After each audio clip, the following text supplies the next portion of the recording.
And you're going to need a taxpayer identification number and a scanned copy of your government issued identification in order to complete the process. And it takes about 7 to 14 days to get a clean hand certificate from the Office of Tax and Revenue. Excellent.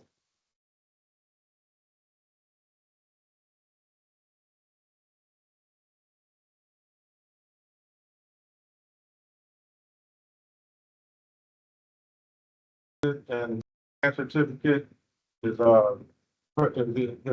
has been received from those properties that have to get the inspection and the certificate. You can start the actual basic business license process, and that is you go online, you go on the DLCP, Department of License, the Department of License and Consumer Protection, and they have the basic business license, and you basically just fill out the information, and that's the beginning of the process.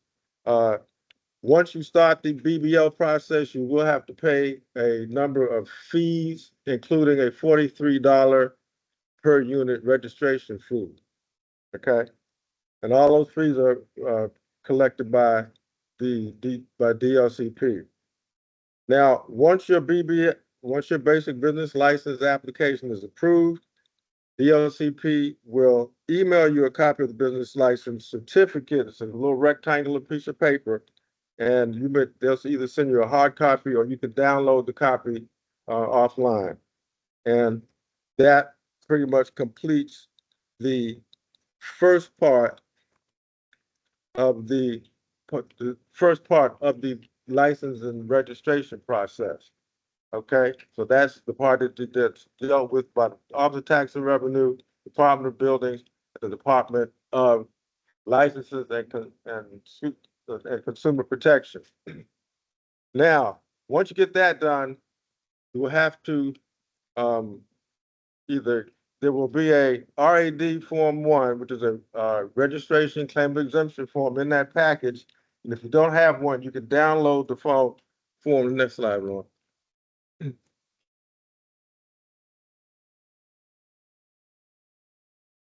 Page 8. Sorry. Page 8, yeah. Yeah. All right. So again, once you get your basic business license, you have to start the second part of the license and registration process, and that is you have to complete our form, the Rental Accommodations Division form, which is a registration claim of exemption form.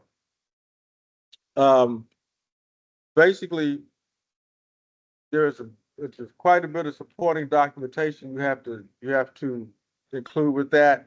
You have to have your basic business license, of course, that has to be attached to the form.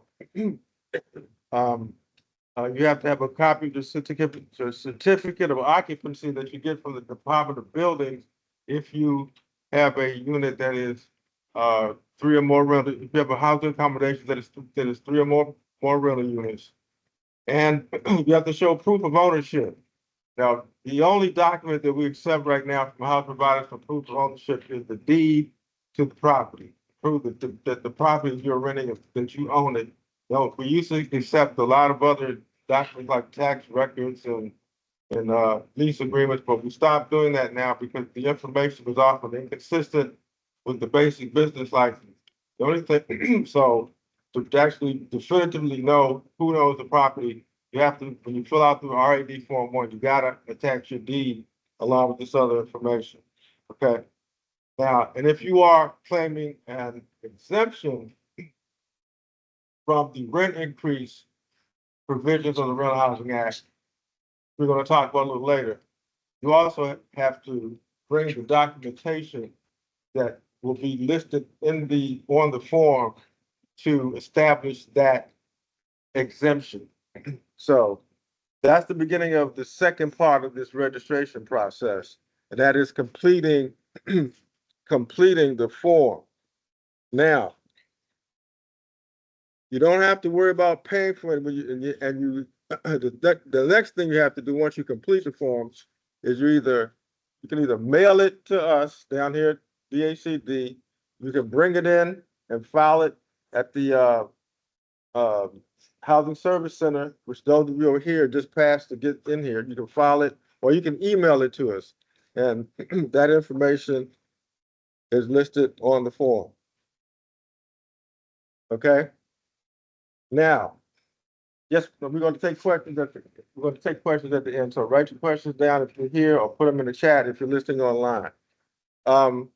Now, once the housing provider completes that registration form, they have 15 days. They have 2 weeks and a day, 15 calendar days to get a copy of that form to the tenant. All right, that's really important. It's really important for landlords to know this, and it's important for tenants to know this.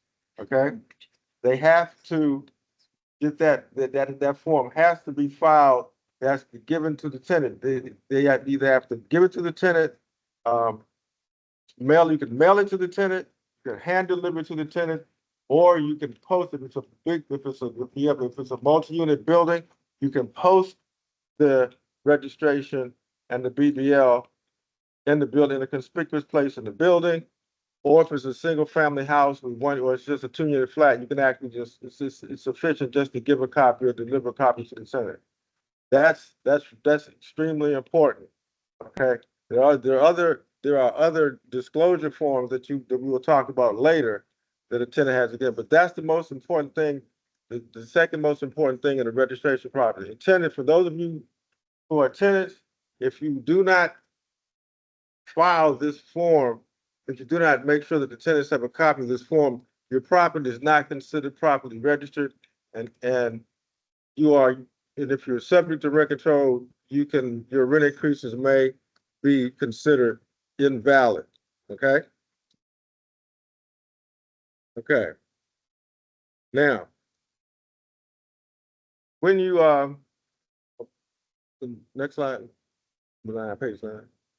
Now, again, you don't have to pay a fee when you file a form with us, because that fee is already paid at DCLP. And as when you bring the form, when you email the form to us, or you come down, you will get the document will be date stamped. There will be a date put on the document, and you will either receive what's called a registration number, which will be the same as your BBL number, or you will get an exemption number if the rents for that property are not subject to rent stabilization, or what we call rent control. Next one.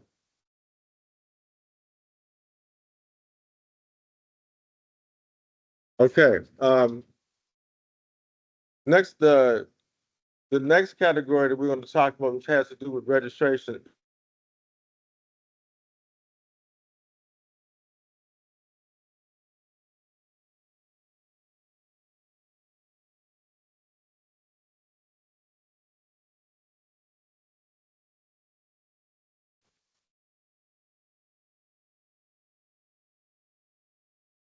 One of the exemptions, which means that your rents are not subject to the procedures and the restrictions for increasing the rent under the Rental Housing Act, and you can charge whatever you and the tenant agree to. There's a list of circumstances that allow a landlord or that rental unit for their rents not to be subject to rent control. Okay, and they are if you're living in a property where the tenant's rents are subsidized by the federal or district government, or if the mortgage for the property is subject to a federal or district subsidy, those rents will not be subject to rent control, because they will be part of a different rent increase procedure. If the property you live in was built after 1975, or if it was reconfigured or added to an existing structure after 1980, that unit will also be exempt. Your rents for that unit will also be exempt. If you live in a 4-unit building or a unit that where the landlord only owns 4 or fewer units, that the rents for that property may also not be subject to rent control, may be exempt. And if you live in a co-op, the same applies if the property is owned by 4 or fewer people, same applies for a cooperative unit. And also, which is a very infrequent situation, if you happen to rent out a property whose rents were exempt under a prior vacant property exemption, then those rents too. It would basically, if you happen to live in a property where it was vacant at the time the Rent Control Act went into effect back in 1985 or 1980, it was continuously vacant, then those rents are also going to be not subject to rent control. And finally, if you live in a rental unit and the building or the rental unit was subject to a DHCD building improvement plan, those rents are also considered to be exempt. Now, basically, what an exemption means is that the landlord again can charge you whatever you all agree to at the time that the property is rented. Otherwise, the rents for the rental unit are what we call rent control or subject to rent stabilization. However, in order for that exemption to be in effect, the landlord has to file the registration form and the license. Everything else has to be in place. You have to get notice of it, and you also have to receive. And you also have and all those other filings have to be in place. That's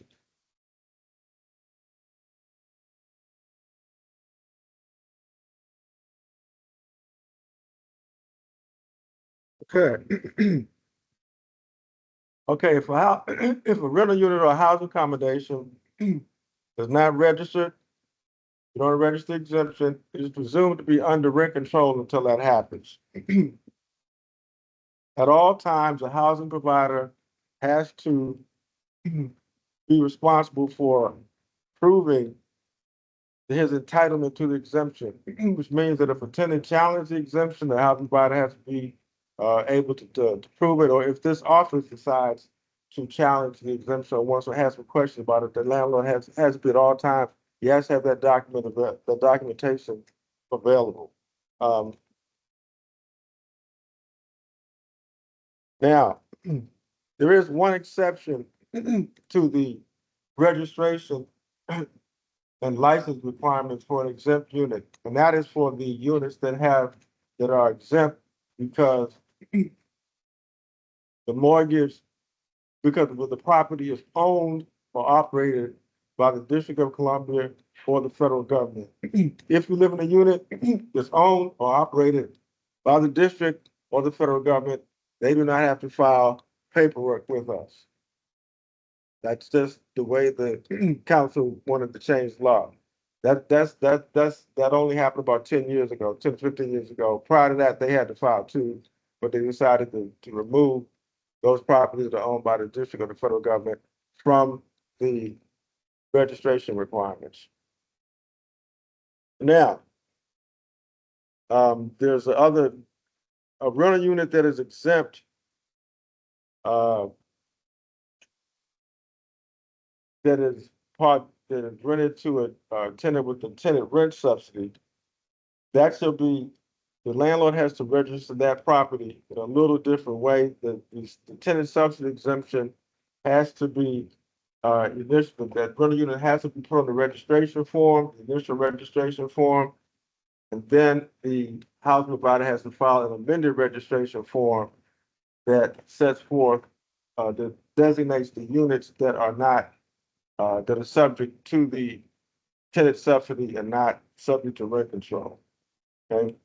Um, that's for landlords, that's very important to know. And for tenants, that's important to know too, because because if they don't do this, then the subsidy is not considered valid.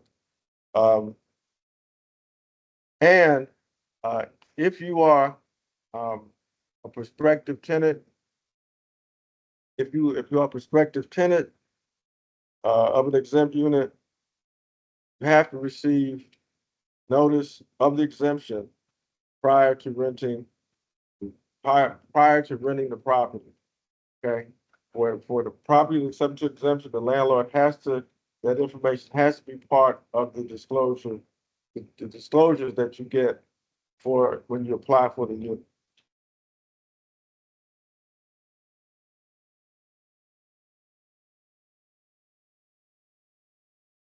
Now, there's a set of living quarters that are not subject to rent control. They're not a housing accommodation. They're not considered rental units. And very quickly, we'll just identify those. That means that they're not considered housing accommodations. They don't have to be filed. And those are, if there's a living space that's operated by an embassy or a foreign entity, for residential purposes, they're not subject to, licensing and registration by the DC government. Hospitals, dormitories, convalescent homes, nursing homes, or personal care, or entities that are for diagnostic care or for treatment, for diagnostic care of treatment of disease. Those are not considered rent control, subject to rent control. You'd be surprised at how many tenants want to sue hospitals and nursing homes, um, because they think they should be registered. And a dormitory, a dormitory is not considered subject to the Rural Housing Act if it's rented out to tenant, or tenant be rented out to students of that particular institution. Now, now none of these dormitories, the embassies or the foreign government operated places, or the healthcare living quarters, they don't have to file anything with us. They don't have to let us know anything.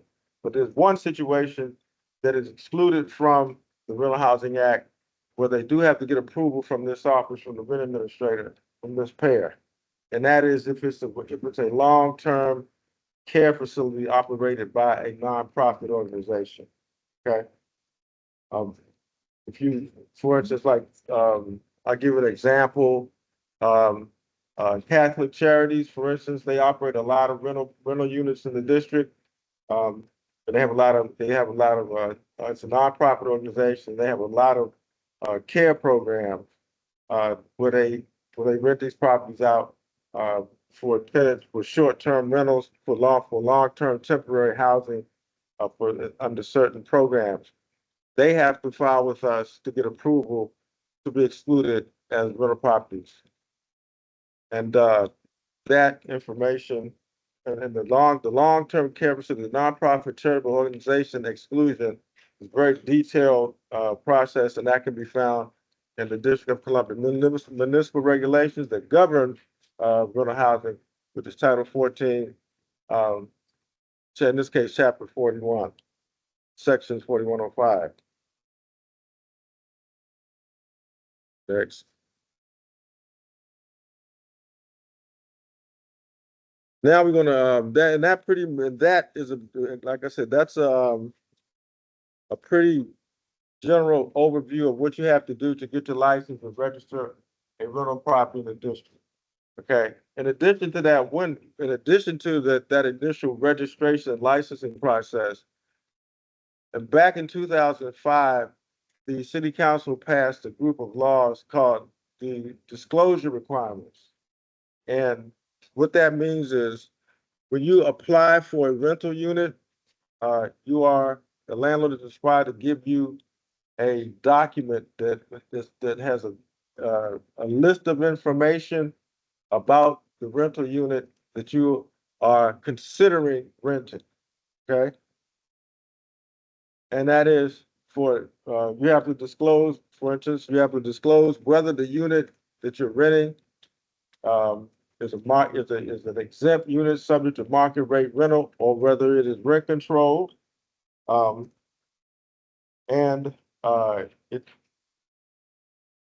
and you and there is And there is a whole list of other, and, and there's there's a long list that you have to get if you decide to, actually you have to pay an application fee before you get this, before you are entitled to receive this notice. And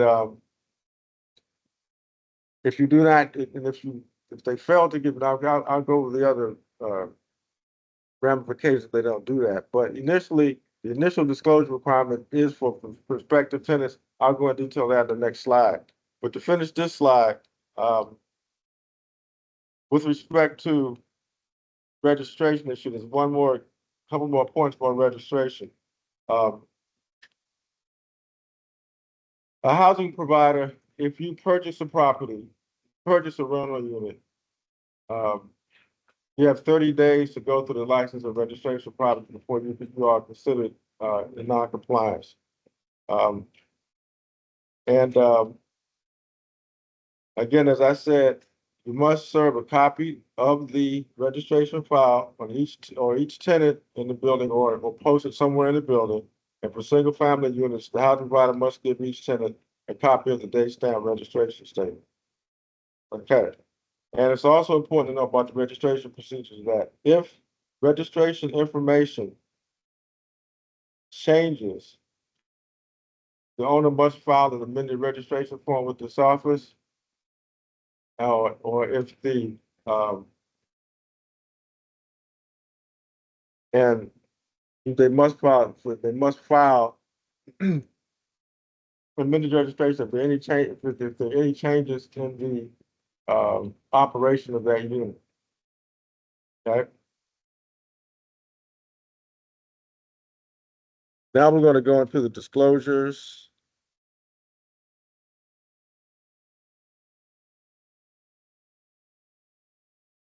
Okay, housing providers must give all applicants, new tenants, and existing tenants certain disclosure documents within prescribed time frames, as I said before.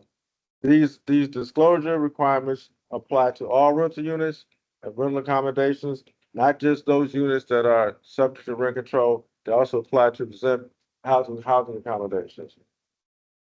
Now, housing providers must keep certain of these disclosures on display or available for tenants to view, and failure to file these disclosures will may result in the landlord being fined or may prevent the landlord and the rent stabilized user from not being able to collect rents.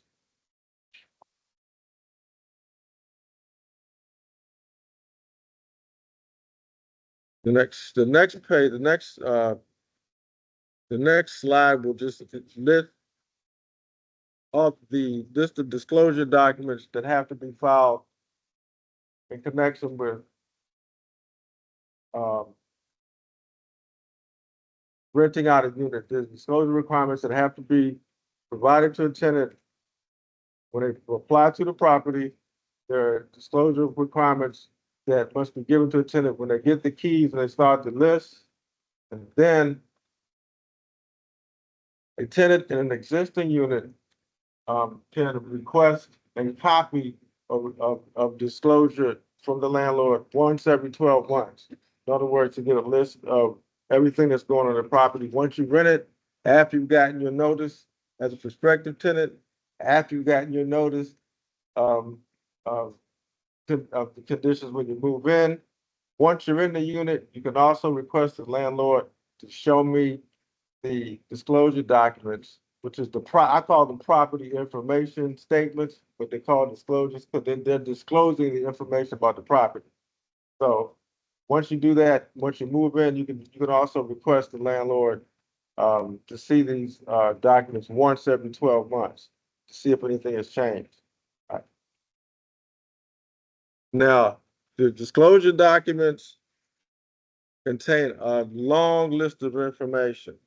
Okay, and again, they have to list the owner's information, the addresses of the property, uh, the rent level of the property, whether the landlord intends to increase the rent uh, by if it's for rent stabilization properties, whether they have a petition pending to increase the rent. They have to indicate information about the conditions of the property. Have there been any code violations within the last 6 months of last year? If so, have the code violations been abated?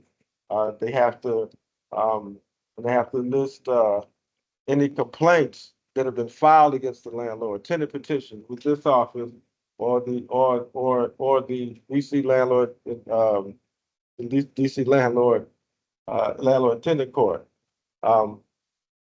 The list, again, a list of all the information that has to go on that is on these disclosure forms is in that uh, document called District of Columbia um, Bill of Rights. And it's also listed, as is all of these other regulations, in Title 14, Chapters 38 and 42 of the District of Columbia Municipal Regulations. So that pretty much covers the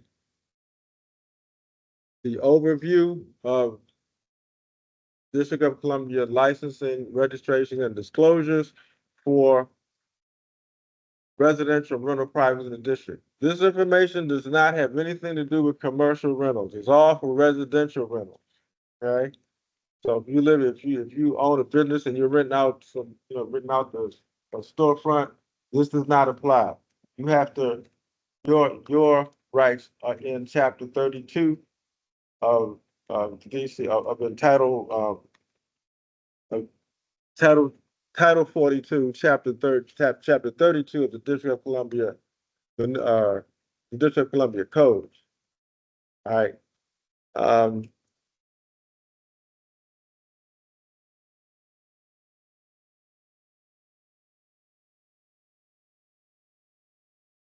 So I believe, well, you can do the next slide.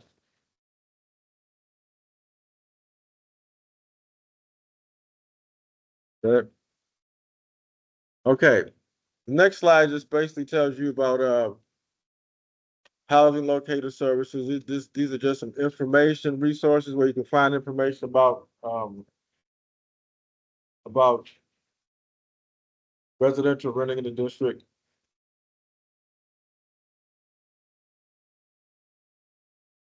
Go to the next page.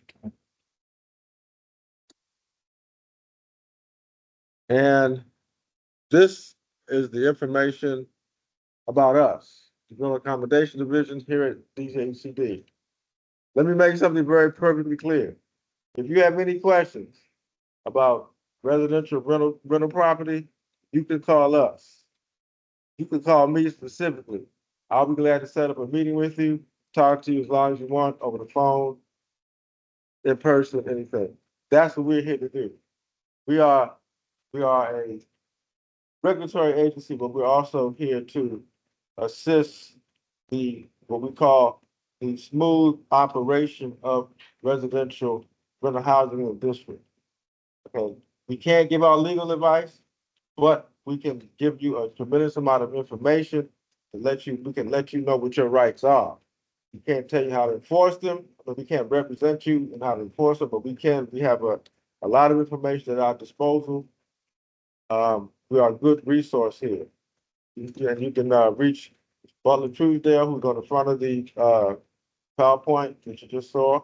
Or you can contact her, you can contact me, or you can contact Ms. Pear.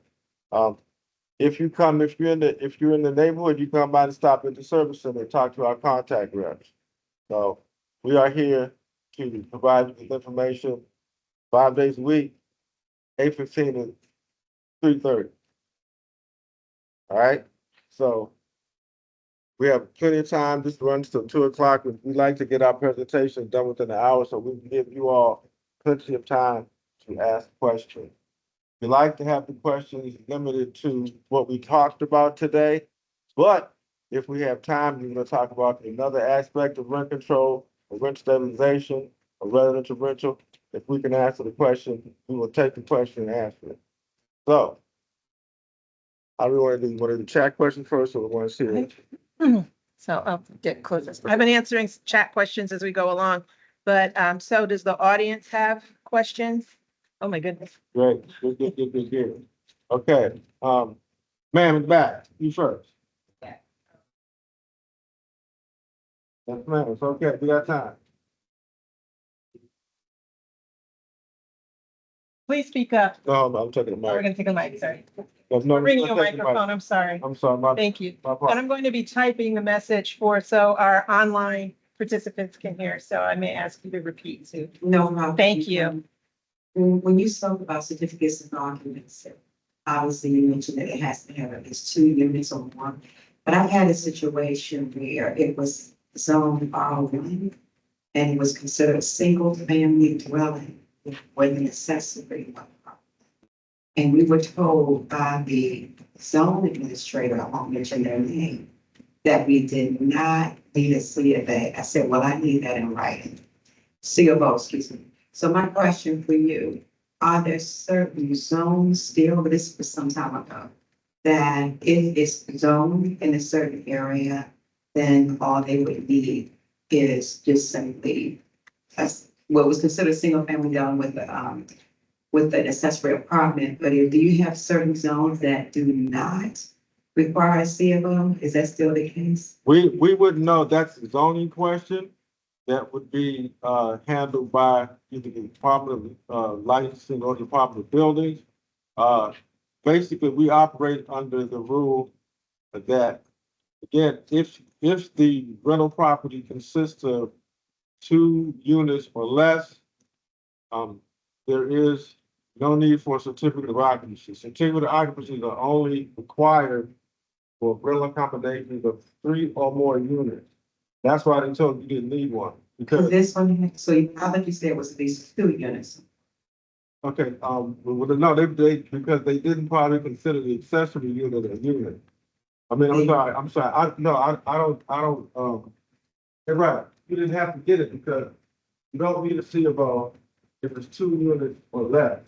No, he said it was because of the zoning. Okay, well, Had that changed? I don't know, can I? Because it was separately metered, 2 separate entries. I'm just curious, because it was a part of the registration process. We went through the Office of Tax and Revenue. They stopped us right there, right? Because of the fact that either you're gonna have to have a seal or not, right? So then my second question that I had, you had mentioned about, no worries, I just forgot the question, no problem. Madam, Yes, I want to talk about Title 14, bills and rights. Explain again about Title 14.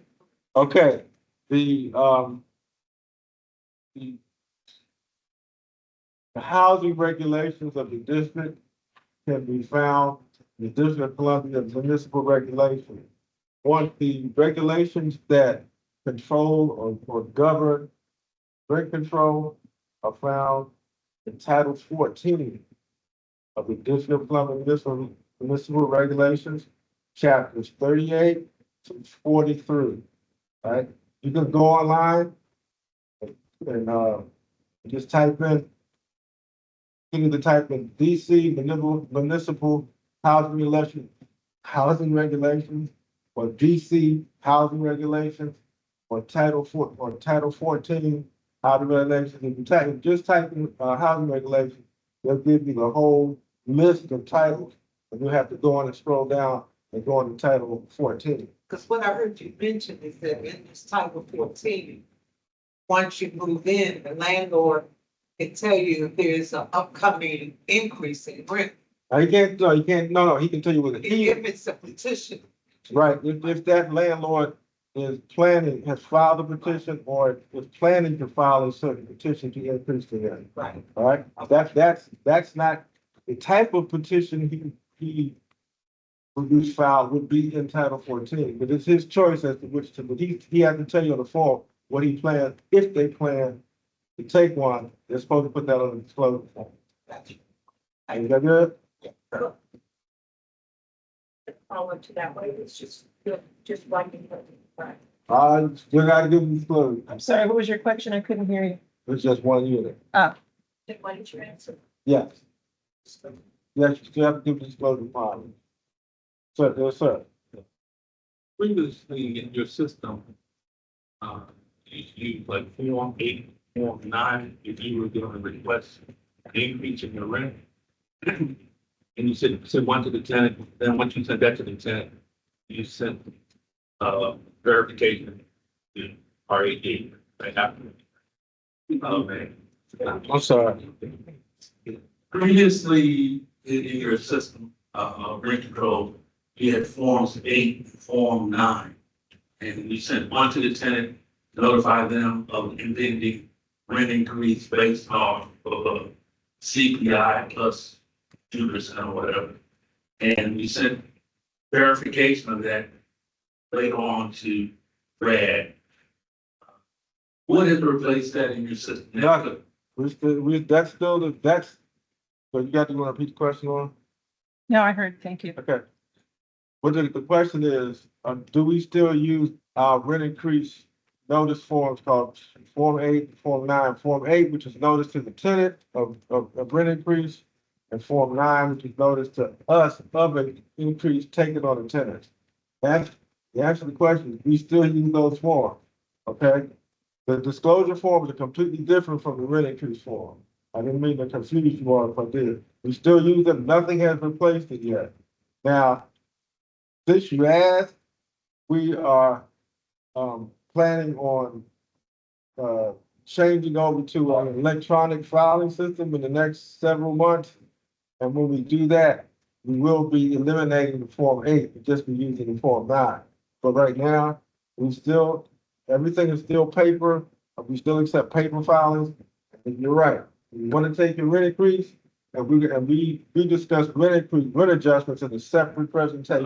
That'll be coming. Okay, but it's a good question. The disclosure comments are separate apart from rent increase notice. Rent increase notice is a completely different set of procedures, and that are required by units that are rent stabilized. Rent increase notice from this office is not required by those properties that are exempt, that have an exemption.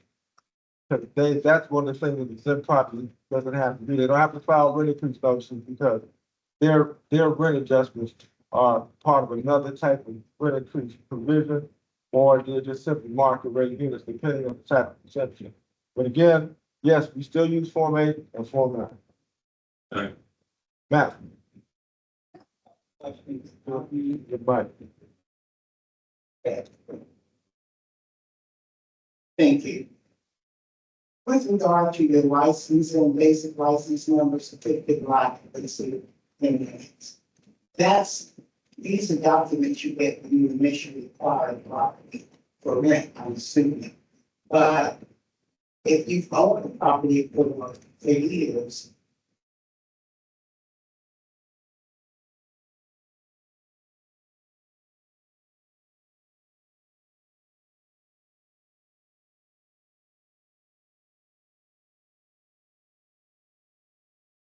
You own the rental property for a long time?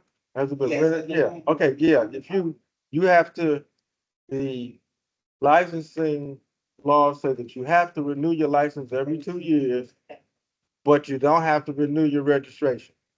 The only time you have to get a new registration is you, um, if you change, if you get a new basic business license, you gotta get a new, for instance, if your basic business license lapsed and they assign you a new BBL, you gotta file a new registration with us, because the registration number that we give, that we give for registration exemption numbers that we give track the BBL. Okay, so basic license number, is that the same as your RAD number? if it is a rent control unit, Right. if it's not, if the unit is exempt, we give you an exemption number, which is not the same as your BBL, because that's how we distinguish between the units that are rent stable, the apartments that are whose rents are rent stabilized, and units that are not rent stabilized. And then my final Is question. that, I mean, did I answer it good enough for you? Yes, yeah. Yeah. My final question is, application fees and security deposits, are there some costs, with regard, are there some laws that regulate what you charge? Yep, they, I think it was, Lauren, you can correct me, I think it was like 3 or 4 years ago. And it might have been that, yeah, before COVID, um, the council put a cap on, application fees. I don't know the number off the top of my head, and, I believe it's $50 and it's tacked to, and you'll have to look this up. Please don't take, I'm gonna tell you, I don't know. I may be guessing a little. I think it's tacked to a consumer price index. So it can go up every year, but I don't know what that is. I don't really track, we don't track that. Doesn't really impact what we do. But I can get you more information on that if you leave me your information when you leave. Okay, so we can count $50 cap on it. And you charge separately for the effect. I don't know. I don't know. I don't know. Okay. I do not know. security deposits have to be limited to the amount of 1 month's rent. But here's the trick with the security deposits that a lot of landlords, trip up on. You have to charge the security deposit within 1 month of renting the property. Because if you do not charge the tenant, if you do not charge that security deposit within 1 month after the lease is signed or 1 month after they move in, you cannot charge the security deposit at any other time during the leasing of, during any other time when that tenant is leasing the property. If you do, and the tenant challenges it, it will be considered an illegal rent increase. And you will have to refund that money with interest. And if you have to pay 3 times if you knew better, if you knew it, if you knew you weren't supposed to do it, you did it anyway. Okay, So it's a 1 month rent, but you have to take it. You have to either take it, request to demand it from the tenant and collect it, or give them notice that they have to pay it by 30 days after the tenant moves in, no later than 30 days after the commencement. First, the tenant moves in the property, say, you're gonna rent out property, you're gonna rent out property, somebody for September 1st, you have to collect that security deposit by September 30th. so there are no circumstances under the charge 3 months. Security. Nope. Yes, sir. The question that I had, on 4.3, is I asked for owner's information, property information, monthly rent charge. Now, the tenant can come and ask for all that. He can ask to see it. Okay, so then he'll know how much rent he's paying off what everybody in the building's paying. No, it's just for, yeah, it's just for the unit you're renting. Okay. But there, you can go on to FileNet. Okay, there is a information source. If you want to check the rents on some other rental units, if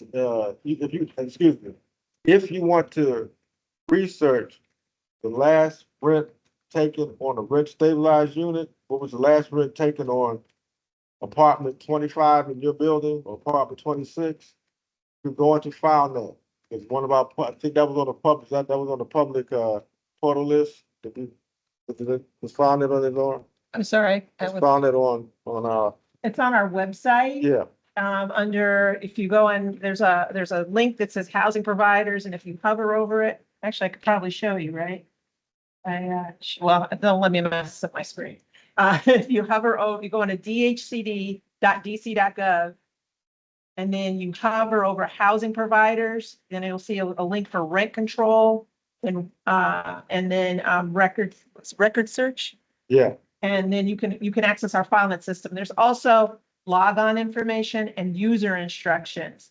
So I would say if you're researching, let's say I'm just pulling an address up, you're researching 125 Main Street I would just put in 125 Main. Keep your broad search, your search terms broad.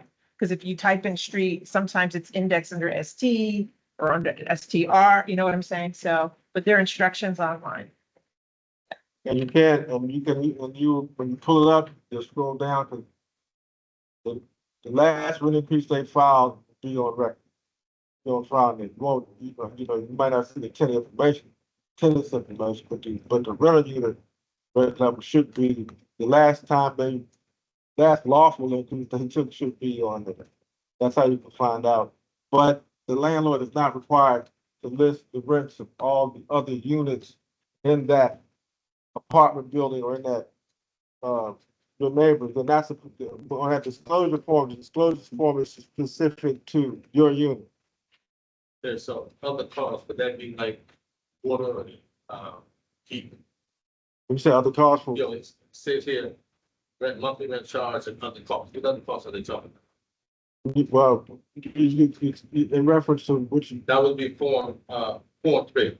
All this information, property information, like monthly rent charge and other costs. other costs, I think that could be utilities, probably, I'm not sure, but I've checked. I'm not sure about that one. Okay. I don't know, I'll check on that. Okay. You got me on that. I ain't trying to do No, that. no, it's- Well, I'll be talking with you one day. Sure, I'll be back. sure, we'll come down, sure, I'll be glad to talk to you. Yes, sir, I have two questions. sure. First is regarding delivery to the tenant of the RAD 1. You said deliveries in person, and mail is okay. Is email acceptable to deliver to the tenant? Only mail or instant? You want me to answer? So, so the question, so our online folks can hear, was that how is an already Form 1 registration served to a tenant? You may serve it by email, provided that you have prior written authorization from the tenant that has not been withdrawn. So you would have had to get a written statement from the tenant saying they're willing to accept it by email. If you don't have that, if it's a multiple building, a building with multiple units, you must post it conspicuously in common areas. Or if it's just one rental unit, serve it personally to the tenant. The post or serve. No, you can only post in a multiple, well, you can, post or serve in a multiple unit. If it's only one rental unit and you can't post it, obviously, you would need to mail it or hand it to them. Sure. And then my second question is regarding the list of the disclosures that you have in there. Are those all required with application, or are some of them with application and some with the lease? Some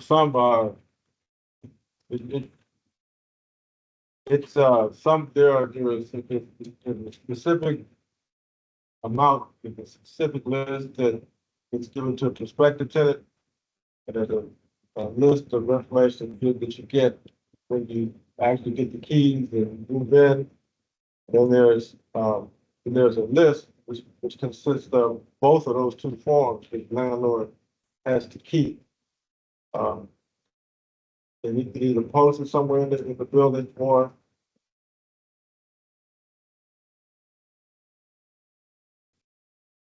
front.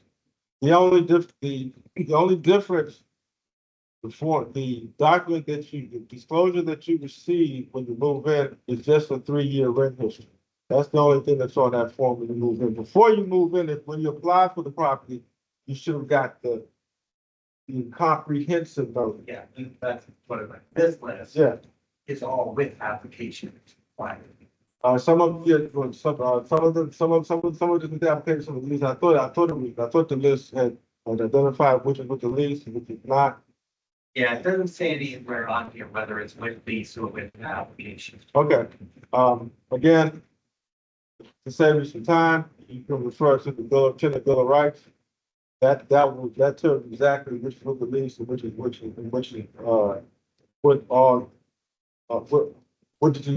these documents have to be filed with the lease when you move in, and which of them have to be filed There's additional document, which documents have to be filed when you are prospective tenant. When you fill out the application and pay the application fee. You don't get, oh, by the way, you don't get the, don't get the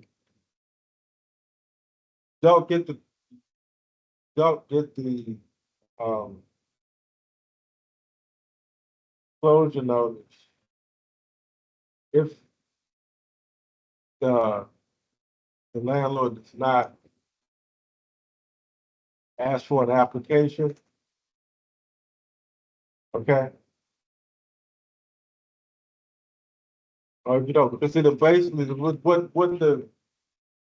the intent of the rule is that they're not going to require the house provider to give you a notice if you're not really that interested in renting the property. They determined when they wrote the law that if you go so far as to fill out an application, at least you're serious enough to apply and to pay whatever application fee it is. So therefore, that's when you get the notice, whether you rent the property or not. But if you just go and say, hey, I want to see your property, you look at it, and you don't file an application, so you don't get the disclosure notice. Because you haven't expressed a serious enough interest in the property. You require the landlord to get it, because you don't file an application, you're not going to get the property anyway. So I just wanted to note that you have to complete an application to do that.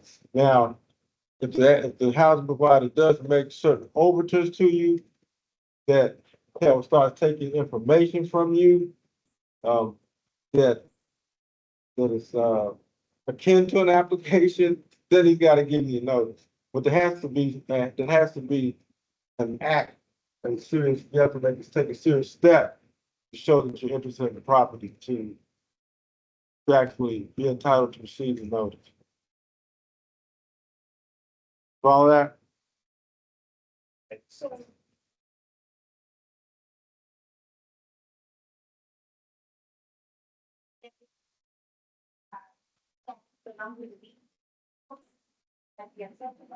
No, you have to give the first set of disclosures as soon as they sign the application.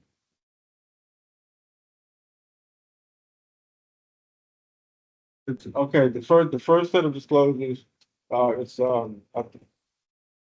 the I can't see what all the glasses are for. I'm sorry, what was your question?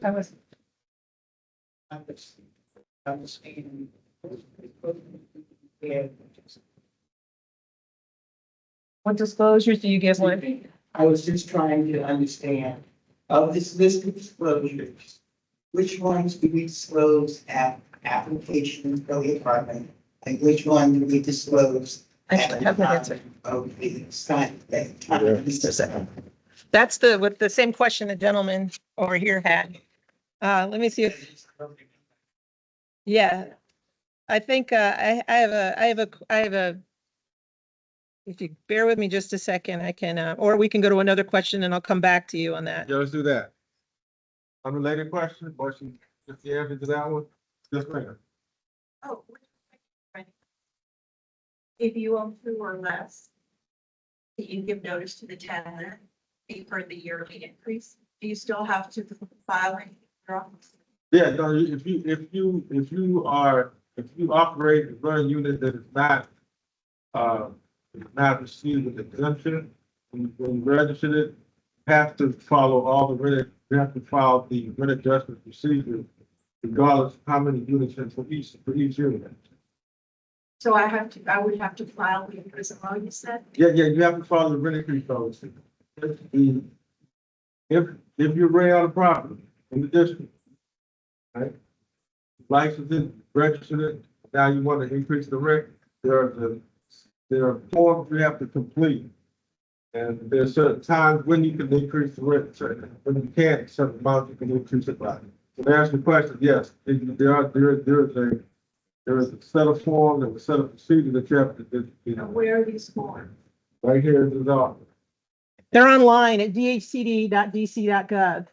And if you go into the link that says housing provider and then rent control, it's a list of our documents, of our rent control documents are there. Stuff on here. The front staff can help you with that.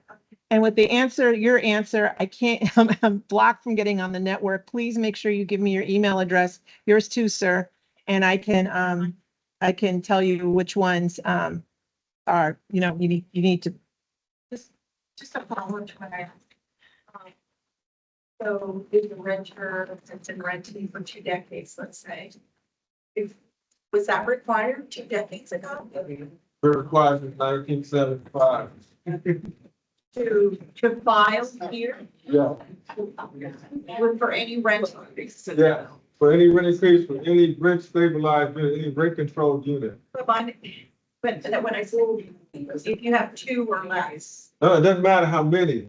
The two or less only has to do with whether you have filed, if you own two or few, no, wait, if you only own two, if you own fewer than 4 or fewer rental units, you're entitled to an exemption. But you have to file, you're only entitled to the exemption if you get get your proper license, your registration and file it with us. yeah, I've done that. Okay, you have, your property exempt. Yeah, except for one. I Do you- know about the Well, exemption. no, do you have an RID Form 1 file with us? I registered it, before I rented it, and I got a license. Okay, well, we'll talk after, I'll let you know. All right. Yes, ma'am. So I'm very good. Oh, okay, okay. So I recently. Can you give her the microphone, please, Whitley? I'm sorry. 3-bedroom home. Have a 3-bedroom home. And I am a former Airbnb renter. I no longer do that business, but I recently applied for and received a bed and breakfast license. But only one room is intended for that. What if I want to rent a second? Is there a ability to be flexible? Do I have to get another type of license for the second? Yes, what kind of rental, how do you wanna, when you say rental properties are you gonna rent them out for long term or short term, or are you gonna use it probably for rental housing purposes, or? I'm not certain yet. No, if you are, when you've already said you had to show, you got your big. I have a B&B license now. Okay, Certificate, all that's. for that one bedroom, For one room. okay, That's my intention, that's what I'm. okay, before the other It two, was gonna be more than one room. Nobody asked me that, but now in. well, no, what is your bed and breakfast license say? Does it say the house, or does it say one room? That's what you have to check, you have to check your license, your license will tell you, the scope of the occupancy, it'll tell you what the occupancy load is on the units. That's what you have to check. And then if it says one bedroom, then that's the only one you can use. But if it says your house, then you can use all 3 for the bed and breakfast. But if you want to not use 2 of those for the bed and breakfast for something else, you have to get whatever appropriate license to operate those. Does that answer your question?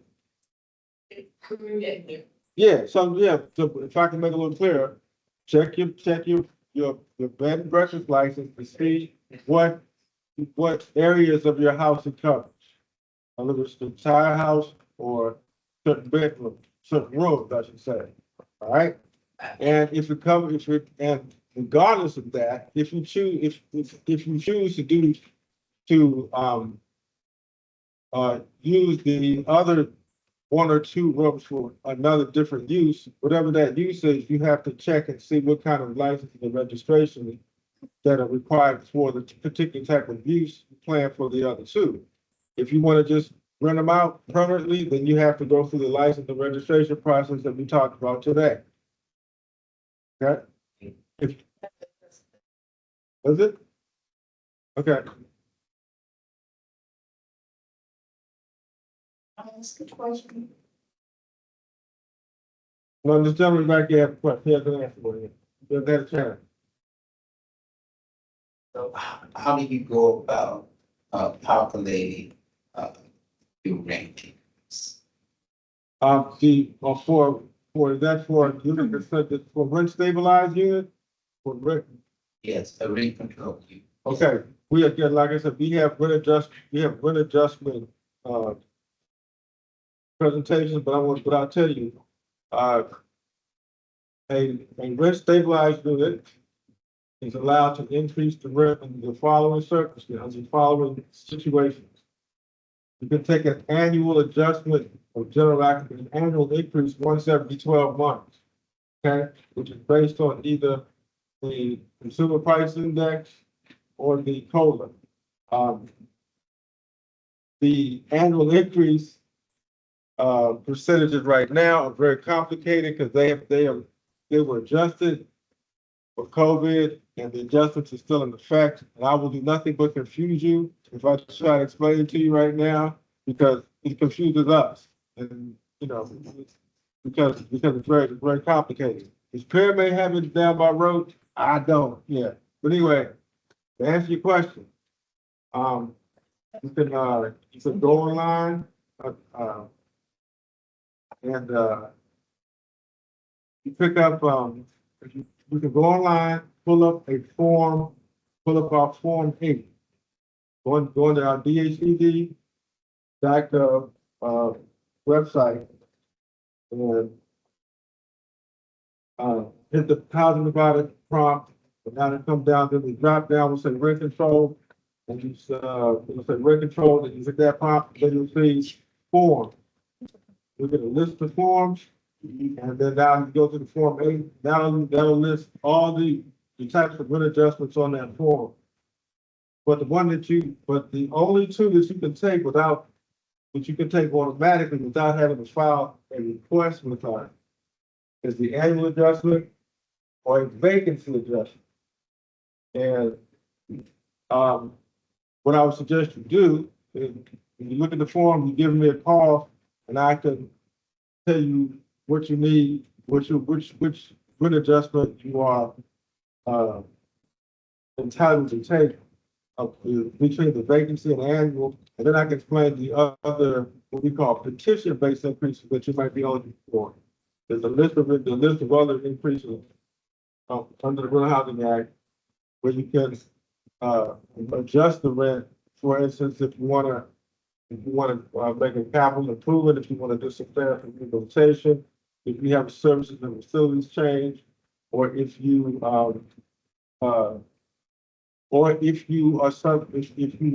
think you are eligible for a rent adjustment based on hardship.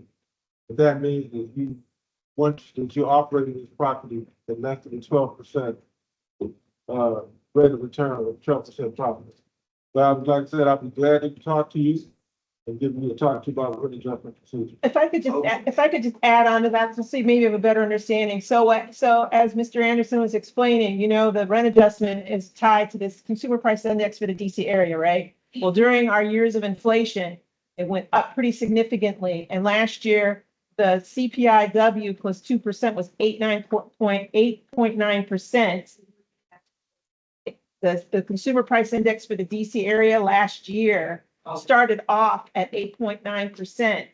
It was 6.9% plus 2%, right? For non-elderly and non-disabled tenants. For the elderly and the disabled tenants, it was 6.9. That was pretty significant. And so what City Council did is they came in and they put a cumulative cap, 2-year cap for that the rent adjustments could not go over, I think it's 8% for non-elderly and non-disabled, and I believe it's 4%. I might have that incorrect. Please don't write that in stone because I'm doing this off the top of my head. And so that means that depending on when you file for your rent increase, because the law went into effect like last June of 2023, depending on when you filed your increase, you can only take a cumulative of 8% between 2 years until 2025. So that's why Mr. Anderson was saying it's complicated. So if you have questions about how much of a rent increase and then this year the CPIW is 2.9% for 2024, right? So when you add the 2% you're allowed on top of it, 4.9%, but depending on what you took last year, you may not be able to take the full 4.9%. Kind of follow. I'm sorry? No, the year goes from May 1st to April 30th. The tenants lease.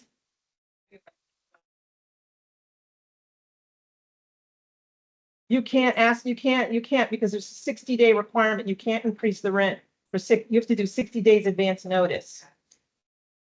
So if you thought you were going to do it on September 1st, unfortunately, you can't do it for September 1st. 60 days. It used to be 30. It used to be 30 and they changed it. You were saying questions? I mean, like recently, Thank you. Yeah. Also, for local tenants, 4.1. It's 2.9% for 2024 plus 2%. So it's 4.9%, but it depends on what you took last year. If you took 8.9% last year before, because you got in before council changed the law, you cannot take anything this year. You're over the cap. But if, let's just say, I'm making up a number, you were generous, a generous housing provider, and you only took 3% last year, you can take up to 4.9% this year. It's cumulative over 2 years. So if you have a question, you need to call us. I can't diagnose you on the spot like this. Huh? I'm Lauren Pear, I'm the rent administrator. Mr. Pear, no, he's fake. Well, I'll claim him. He's a good guy. I'll claim him. I'm just saying, It's Mr. Anderson. no, we've been working together for 20 years. That's what okay. Damn it. he's at, it's on the, I think, page 16 or something. Yes. Okay, I get you. Yes, ma'am. I'll do that. Okay, yeah, please do. I'll call you because I do have, a lease, coming up that will need an increase and also I'll move out. Okay, So it'll be a vacancy. yeah, give me a call or shoot me an email. Okay, okay. So if I said I'm due, Okay, and, you just really taught something, very valuable thing, very valuable about, how to make plans going forward, but is the bed and breakfast license under this requirement to give notices and do No. rent no, and price rent, or is that strictly? no, that's no, because that's considered, it's not considered a residential rental unit or a housing accommodation. That's market rate. No, let me finish. You are collecting money, you are collecting money and paying taxes. Certain kind of sales tax, something, certain set of taxes for that bed and breakfast. It takes you out of the definition of housing accommodation / residential rent control property. Okay. It's not considered a rent control property. It's considered a commercial type of property. It's not considered residential, it's considered commercial. Okay. Well, no, it's Rather. because I.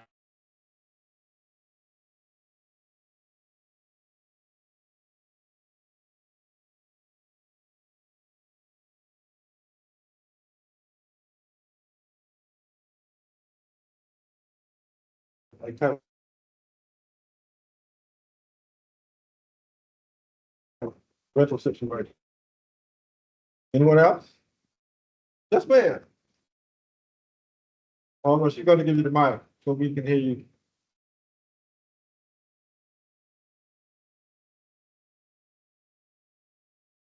When a tenant moves out, do we have to go through the process again, the application? Yeah, if you wanted to rent a new unit, yeah, I'm looking at to rent it for a new tenant. Yes. Yeah, you have, no, you don't have to go through the license and registration. You just have to do the disclosure. Oh. You have to file all the disclosures. And again, much as I hate to, well, I shouldn't say hate. I strongly recommend, because it's such a well delineated procedure, to check out that tenant bill of rights. That tells you, it's very clear as what as a housing provider, what you have to do, and as a tenant, what you're entitled to receive. So it's considered the tenant's bill of rights, but it's real helpful. It's a real helpful tool for housing providers. But that's what the tenant is going to be looking to the housing provider to do. So you should know what it's telling, it sets forth the expectations and the procedural responsibility. Let me tell you, is your property subject to rent control or are you exempt? Then, okay, well, you still have to do disclosure, even though it's exempt. But you don't have to file the form 9 with us to increase the rent. Okay, that's the rent adjustment statement I just made, basically, but I'll just clarify what I'm saying. When a person moves out of a rent control building, you have to file a form 9 with us within 30 days after that tenant moves out in order to get your vacancy increase. Okay? If you do not file with us your form 9 within 30 days after that tenant moves out, you lose it. Can't file it late and get a discount, so you lose it. And we're talking about either a 10 or 20% rent increase, depending on how long the tenant lived in that unit. The tenant lived in the unit for less than 10 years, you can take a 10-year, you can take a 10-year, a 10% increase on the next tenant that moves in. If the tenant was in there, lived in the unit more than 10 years, you can take a 20% vacancy increase. But you gotta take it within that 30-day window. And the window starts, 30 days starts, the day that you get the keys from the tenant or the date that the tenant termination, abandons the property. It's gotta be 30 days. So that's part of our rent adjustment discussion, which sounds like we need to have real fast, real soon. Any other questions? Yes, ma'am. Yes, sure. I have 3 questions. Regarding the lease agreement, when you Google it, there are many kinds of it. Is there any standardized lease agreement form that we're gonna follow? Sorry. Some standard form for lease agreement. Oh, no, there are, you can, at least there's a standard residential rent lease that's produced by the, G-Car, which, Yeah, there's one that you could check with the Greater Capital Area Association of Realtors. That's called GCAR, GCAAR, and look them up online. And they have a standard lease form. We don't do that. That's not something that's outside. That would be legal advice. We can't give legal advice. So any lease form we're gonna get from realtor or the one that you say lease as acceptable. I'd say you need to talk to an attorney. That's what I would say. You need to talk to an attorney before you rent. Talk to a competent landlord attorney before you rent out anything or sign any lease. That's what you need to do. The other thing, regarding the inspection, we have to do the inspection, for the first one, or just, again, we have to do the inspection on the renewal? what do you said, you're talking about the housing inspection? Mhm. Okay, well, the housing inspection is only required if you are renting what we call a 2-unit flat or single family dwelling. In other words, 2 or fewer units. That's the only time you have to get the inspection before you can get your license, the basic business license. For units that are for buildings that are 3 or more units, the Department of Buildings does not require a pre-license inspection because it's just too many of them. It's too many, because the majority of rental units are 3 or more units, the majority of housing accommodation. So, but when you go to get your license, they will tell you that the DOB will, DCLP and the DLCP will tell you that. Okay, Lots of great questions. Thank you. Wait, please, we need you're very soft-spoken. We can't hear you. A question. I was wondering, and I'm sorry for not knowing this answer. It seems really stupid, but what is the difference between rent stabilization versus rent control? Hey, that's not a stupid question Okay. at all, because it's confusing to a lot of people, and I try to make it clear, okay. Rent control means this. Rent control and rent stabilization are the same thing, okay? People confuse, rent control only means one thing. It means that the rent that you're charging for a rental unit are subject to the rent increase procedures of the Rental Housing Act. In other words, as opposed to them being exempt and outside of those procedures. The confusion is that people think the term rent control applies to the whole building and the whole process. All it applies to is your rent number. You still have to, whether your rents are subject to rent control or rent stabilization. Okay, that's the legal term for it. Rent control is the street term, the everyday term that we use for it. But just understand this. That's why we try to open up all our presentations by saying any residential rental property in the district is subject to the Rental Housing Act. Okay, which means you have to get licenses and registrations, follow the eviction procedures. Okay, for all, whether exempt, whether your rents are subject to rent control or rent stabilized. Stabilized means that rent stabilized means that they have to follow certain procedures to rent increase the rent, like the annual adjustment, the vacancy adjustment, and any of the petitions pre-approved adjustment.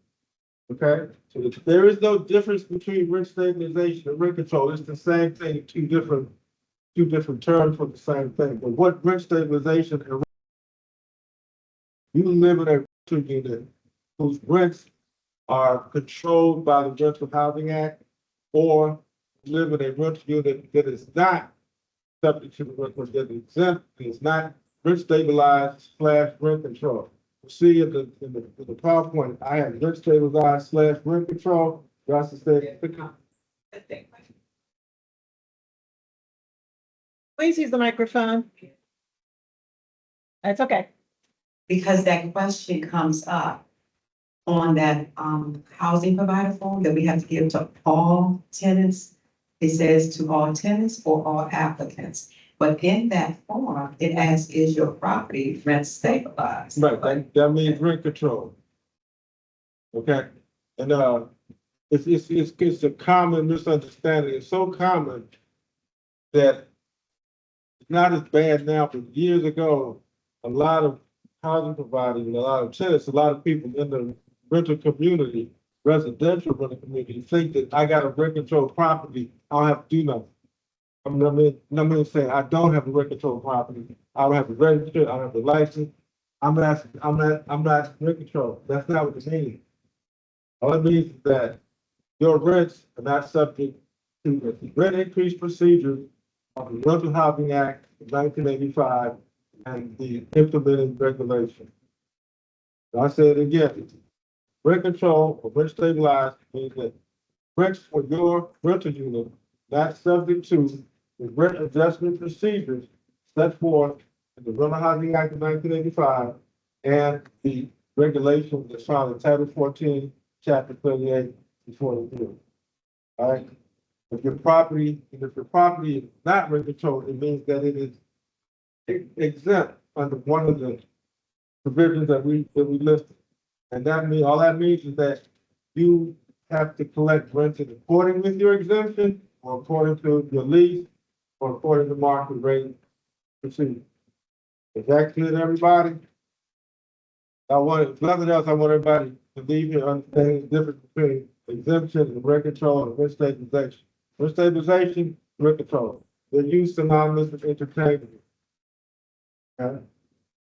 And that is a great question. I should have asked at the beginning of the, I usually ask at the beginning of that presentation, Does everybody understand the difference? And I did this time. Next time I will. So I'm following up, we're talking about Form 9. Oh, sorry. Spoke about Form 9 earlier. You may not need a Form 9. I want to see your Yeah. I want to see your registration after this. We can talk, because you might, sound like you're exempt. Okay, yeah, that's what I thought. Okay. Excuse me, it sounds like you're rent on the tip. Yeah. So they are not rent stabilized and not rent controlled. Okay? Okay. Let's see, we got 15 more minutes. If anybody else has any more questions, got any more questions, chat. No, I've been trying to answer them as they go along. We've had some interesting questions in the chat, kind of mirroring what you all have asked, so. Few ones that haven't been. Same question. About the disclosures? Yes, Okay, thank you. you're welcome.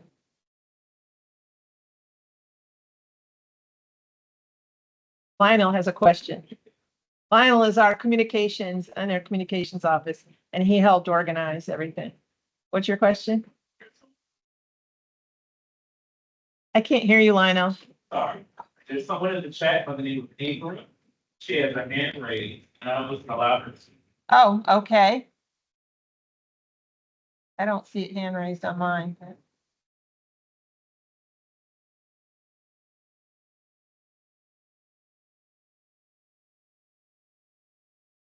I think she was here.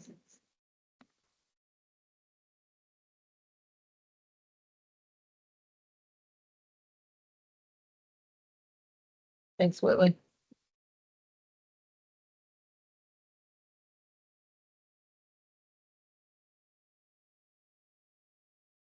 Okay, I'll leave her. She should be able to speak. Isn't the She thing muted? need to unmute herself.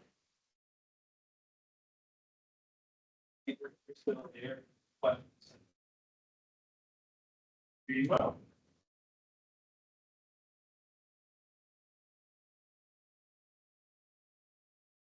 She says we cannot unmute ourselves. You got control either. Is it me? Maybe you. Maybe me. Okay.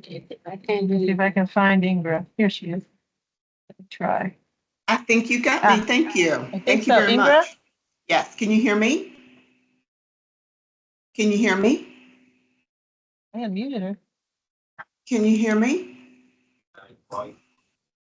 Oh, you know what? Yeah, I think my thing may be, yeah. There you go. Sorry. Getting there. Getting there. Getting there. Wait a minute. Can you hear me? Just one more second, a little more patience. Give us another second. Sorry. Can you hear me?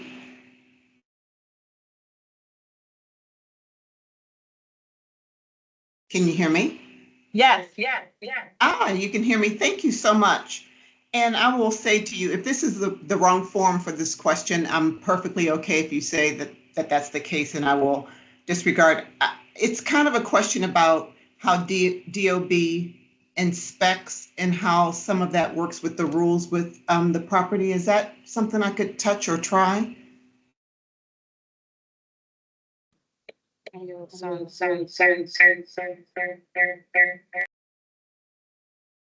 You hear me? Can you hear me? Hello? Yeah. Okay, sorry. Can you repeat your question? I'm sorry. Can you hear me again? No, I can't hear. That's hello. Ingra, I think you may Yes, need we to can- just we call can hear me you. later or call Mr. Anderson later so we can answer your question.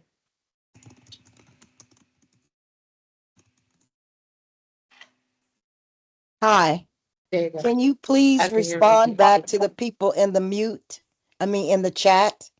Your slide presentation is missing pages 16 and 17. When you download the presentation, there's no data, no information on pages 16 and 17 when you download the slide presentation. I can see it on my end, so I'm not sure what's happening, so I apologize.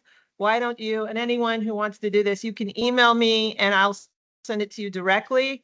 Do you have a pen ready and I can give you my email address? I have your email address Okay, here from the just slide presentation. Okay, yeah, just email me your requests and I'll send the presentation out to you. It's on, my slide show is complete, so I'm not sure what happened, so I apologize for the Okay. glitch. Okay, thank you so much, Thank Lauren. you, thank you for Okay. alerting us. Mhm.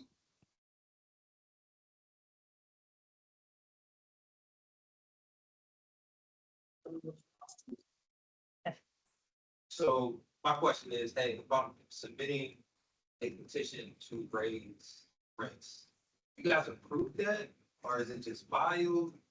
And if it's wrong, is it for a tenant to challenge that? What kind of, depends on it, well, it's two things. When you say, if you're taking an annual adjustment or vacancy adjustment, you just fill out the paperwork and you bring it, and you either email it to us or you come down and file it to the service center.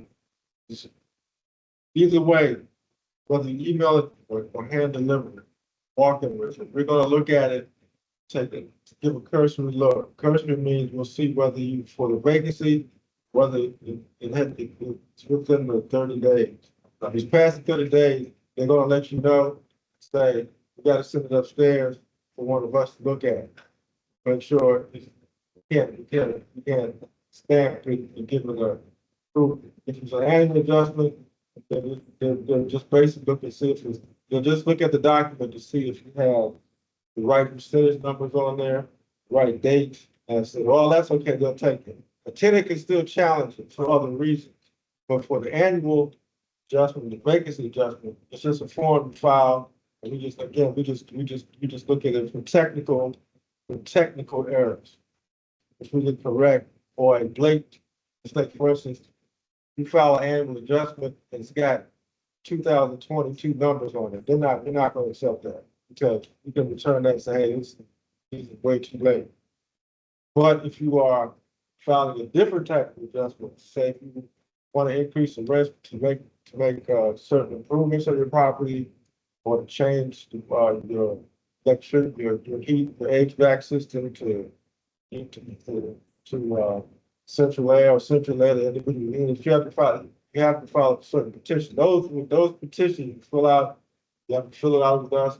Then you have to have a hearing for the office, you have to have a hearing before you get approval. That takes a while.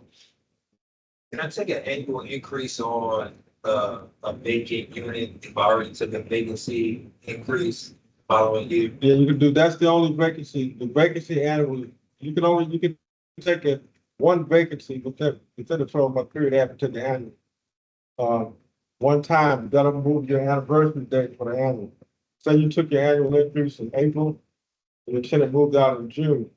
You can still take your vacancy in June, but the next annual, you can't take till next June. What, can I take another vacancy 12 months? If it's No, still you can't take another 12-month, anything, 12 months. You only get one vacancy within less than a 12-month period, one. I mean, after 12 months, after that 12-month period, can I take another vacancy increase? Yeah, but if the timing is right, yeah. You can take a vacancy every 12 months, if you have a tenant, if you have turnover every 12 months, then your unit, you could, Well, it's just if that unit was just continuing vacant. no, I have to continue the vacancy, you're gonna take it one time. That's when you have to take a vacancy, 30 days after that. The last tenant that moved out, you had to have taken the vacancy within 30 days after you moved out. Then, if you never rented again, you can't take any more vacancies, but we've never had any more tenants. So you can't increase the rent on a vacant unit one time Only one time per tenant. for a tenant. So you have to rent out the unit to increase. You get that one-time vacancy adjustment. It's a one-time vacancy adjustment for each time the tenant moves out. I'm gonna tell you, years ago, I'll tell you this. Years ago, many years ago, because rent control has been on the books since 73, 75. Years ago, a couple of housing bodies would hire tenants to move in to their property and stay for a year and then move out. they would have a turnover every year. Okay, they did that, so they did it, so they could increase that rent. Back in those times, you could get a really high, percentages were higher than 20%. So after 3 or 4 years, they could have amassed the 50, 60, almost 100% rent increase depending on property. But those were landlords who weren't people out of the signs. They were just gaming the system. To answer your question, when a tenant moves out, they take a vacancy. There's no tenant, no vacancy. But what you can check, if you can check and see whether you are receiving a 12% rate of return or profit on your apartment business, or on your rental property business. If you are receiving less than 12%, you can file a request for rent adjustment based on the hardship. The hardship being that you're not receiving a 12% rate, you're receiving less than 12% rate of return. And if your numbers, if the calculation, perform a calculation, and the calculation says you can increase the rent by 30%, get up to 12% rate of return, you can increase your rent by 30%, or whatever it is, across the board for each unit. So say that I got it wrong and my rent such is wrong, but I had that place for 3 years and I'm just charging the wrong rent. What happens? You said wrong, what do you do? Like maybe I did a miscalculation, y'all didn't catch it, but I filed the paperwork. They become legal after 3 years if nobody's child. Okay? There's a 3-year statute of limitation. You can't, a tenant cannot challenge the rent adjustment that was taken more than 3 years ago. Make a mistake, tenants don't catch it, 3 years, that becomes illegal. It happens quite a bit, you know. But the tenant community, that's why you have all these disclosure forms now. The tenant community was upset because there was, tenants to be allowed to attack, to still challenge rent level whenever they discover it. They think there should be a statute of limitation. So tenant advocates came up with a solution to try to, a lot of times they would discover the error 4 years later instead of 3, and it would be big. But there's nothing they could do about it. So then they said, well, let's require the landlords to give a 3-year rent history when they move in. So when you move into that property, the tenant moves in the property, they see that rent, they see the 3-year rent history. That's the time when they're supposed to challenge that increase that was taken 3 years ago, because that's their last opportunity to challenge it. Okay, so they don't notice, so they can challenge any rent adjustment that was taken within the last 3 years.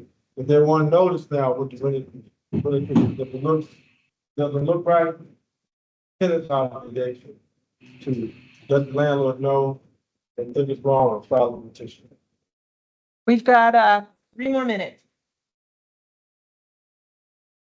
There will be template forms for these disclosure forms that you're talking about. Any templates that we fill in information so we know we're covered. Yeah, we do have one, yes. It's okay. Yeah, we do have disclosure forms. They're on the website, I think. Yes, our disclosure forms are on the website, dhcd.dc.gov. Go to housing providers, kind of hover over it, rent control. Forms. Housing provider, rent control, forms. Tells you when they're due or. No, There are instructions for each form Okay. that you should look at. And we just film it. That's Yes, a little easier. yes. They're fillable. They're also Adobe fillable, so you can fill them in online if you want.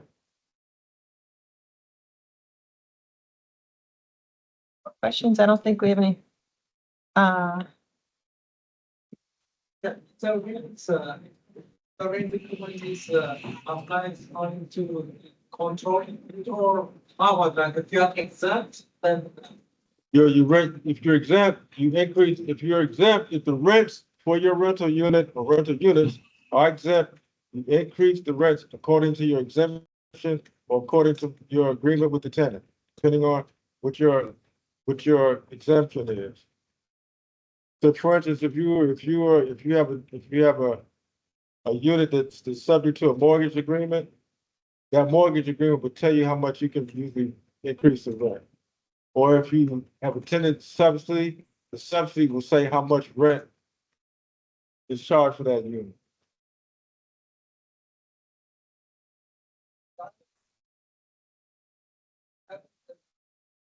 The disclosure, you gotta keep on initial or, you have to give them when you read the party. I'm sorry? The disclosure. You have to give a disclosure to a tenant who applies for a unit, then the tenant who actually rents it, you have to give another disclosure. And then you have to leave a set of those two disclosures. You have to keep them, available for inspection by any tenant. Any tenant can ask to re-inspect those every 12 months. So it's a set of disclosure forms. They're on our website.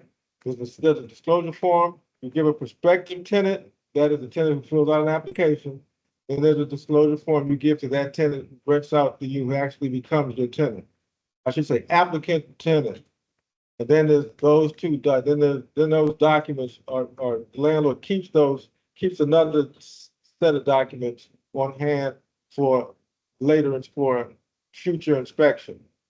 You need to look at the forms. We have instructions that tell you, that explain this to you. So that's our last question we're going to take because we're at 2:00. So I want to thank everyone for their interest and for coming. I want to thank Keith and Whitley, who ended up being on temporary RAD staff today, helping us with the technology. Thank you for your patience. You guys were great. You asked some great questions. And we look forward to seeing you at another session. Thank you. We have a calendar and I'll have our communication staff send it out.